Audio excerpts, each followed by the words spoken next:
আমি একটা বিষয় খেয়াল করেছি, আপনারা খেয়াল করছেন কি না জানি না। সমাজের মধ্যে এক শ্রেণীর লোক আছে যারা ভাইয়ের সাথে ভাইয়ের ঝগড়া লাগিয়ে দেয়, তারপরে একজনের সাথে অন্যজনের জমি জমার বিষয়ে ঝগড়া লাগিয়ে দেয়। এতে এতে করে তাদেরও লাভ হয়। তারপরে সমাজের মধ্যে একজনের সাথে আরেকজনের ঝগড়া বিবাদ লাগিয়ে দিয়ে বিভিন্ন ধরনের মামলা মোকদ্দমার মধ্যে জড়িত করে। তারাই তাদেরকে মানুষ আসলে সম্মান করে, তাদেরকে মানুষ দাম দেয়। অথচ তারাই যে সমাজে বিশৃঙ্খলা সৃষ্টিকারী, এটা জানা সত্ত্বেও মানুষ তাদেরকে দাম দেয়। দাম দেওয়ার কারণ আছে, কারণ তারা মানুষের ত্রাস হয়ে থাকে।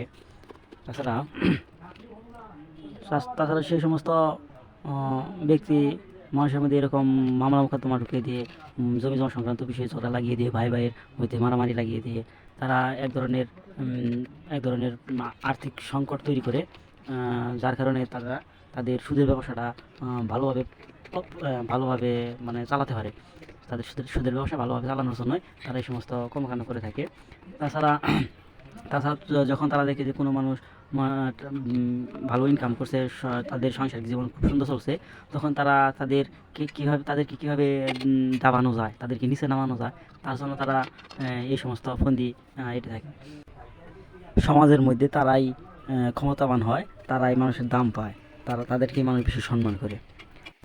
আবার আরেকটা বিষয়, ঠিক একই রকমভাবে যারা এই উপজেলা পর্যায়ের মধ্যে, জেলা পর্যায়ের মধ্যে আর বিভাগীয় পর্যায়ের মধ্যে যে সমস্ত লোক তাদের এরিয়ার মধ্যে এরকম সন্ত্রাসী কর্মকাণ্ড বেশি করতে পারে, তারপরে যারা ক্রিমিনালি বুদ্ধি বেশি বেশি খাটায়, তারাই দেখবেন তারাই ক্ষমতায় যায়, তারাই ক্ষমতাবান হয়, তাদেরকে মানুষ বেশি সম্মান করে, বেশি দাম দেয়। তারাই মানে সকল কিছুর হয়। তারাই তারাই এমপি মন্ত্রী বিভিন্ন পদ পায়, বড় বড় নেতা হয়। আবার ঠিক একই রকমভাবে একটা দেশের মধ্যে যখন যে দেশের মধ্যে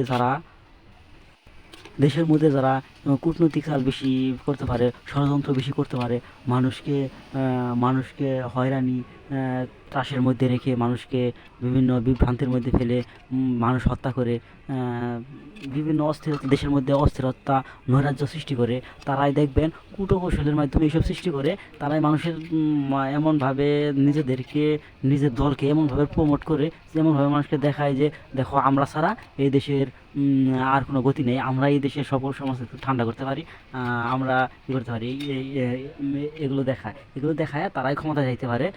যার কারণে দেশের মানুষও তাদেরকেই দাম দেয়, তাদেরকেই ক্ষমতায় নেয়। আর ভালো মানুষেরা কখনো এই ক্ষমতা যাইতে পারে না, কারণ ভালো ভালো মানুষরা তো এরকম কূটনৈতিক চালতে পারে না, তারা এরকম ষড়যন্ত্রমূলক কর্মকাণ্ড করতে পারে না, তারা মানুষের জীবন নিয়ে খেলতে পারে না, তার জন্য তারা কোনোদিন ক্ষমতা যাইতে পারে না।